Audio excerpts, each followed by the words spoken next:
Shalom Aleichem Rabotai. Here's our Mishnah Yomi learning for Shabbat Vayishlach. We just started yesterday at Perek Hamotzi about Shiurim, amounts of specific items that if someone took them through Rishos Rabim on Shabbos, they would be chayiv. These are important items to move.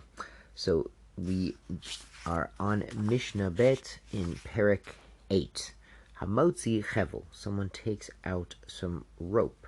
Kadei lasot ozen lekupa. He's chayiv to bring a chatas if he takes through Rishos Rabim enough to make the ozen for a kupa. The literally ozen is an ear, ozen oznaim, but here it means the handle for a kupa, for a basket. So the rope is useful for that. Gemi, gemi is like a reed. Kadei lasot tloy lenafo lekivra. Enough to make a hanger, sort of like a loop, like a handle-like hanging loop for a sieve or a sifter. So enough gemi to measure the foot of a small child, and you'll take this this pre-measured reed to the sandler, and Mr. Sandler is going to make a little sandal for the little kid based on the measurement. Niar, paper, k'dei lichtov alav, big enough to write on it, kesher mochsin, the receipt of the tax collector. So he would, write a couple letters to show you paid the taxes. V'hamotzi kesher mochsin chayiv, and someone who takes out the receipt of the tax collector is chayiv. Now this is a funny thing to say, the Meforshim point out, because we just said that paper enough to write is chayiv. So the chiddush could be even though it's been used already, even though it's on klaf, which is normally a bigger amount, and he happened to write it on that instead of cheaper niyar, or even though it's been used up, you might think you don't need it, but even so, if he took it out, he's still chayiv. Niyar machuk, paper that's been erased. So their erasers were not very gishmak, so once you had erased something, it was very hard to write on the paper again. It wasn't very useful for writing. So k'dei lichroch al pitzlochit ketona, so big enough to wrap around a small bottle, shalplaitan, of perfume. We mentioned in B'mei Shayetza that they sometimes wore a bottle of perfume as clothing. How about Mishnah Gimel?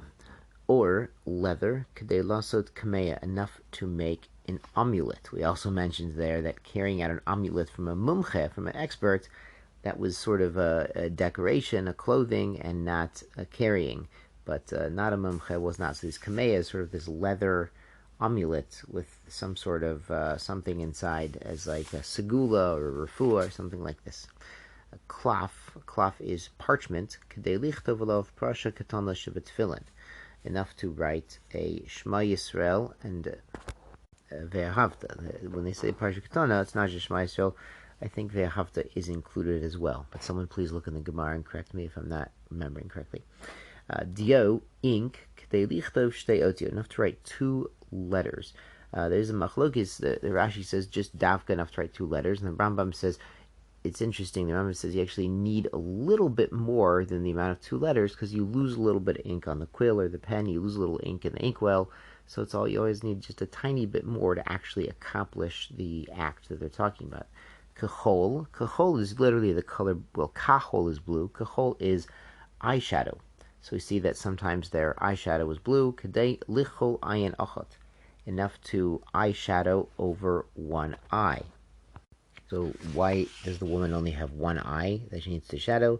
So if you recall in chapter 6, Mishnah 6, we said that in Arabia they would go out re'ulot, and re'ulot was with some sort of veil, and only the eyes are showing, and you could, just move the veil a little bit, and cover both eyes. And in media, they go up prufot, with also the head all wrapped up. So it's pretty, and they said anyone could do such a thing. Any woman could go out like this. So it's not so hard just to have one eye showing with such kind of head coverings. And so that's also a great way to save a lot of money on makeup if you only have to put makeup on half the face. So that is still a chashuv shir. Shabbat shalom, good Shabbos.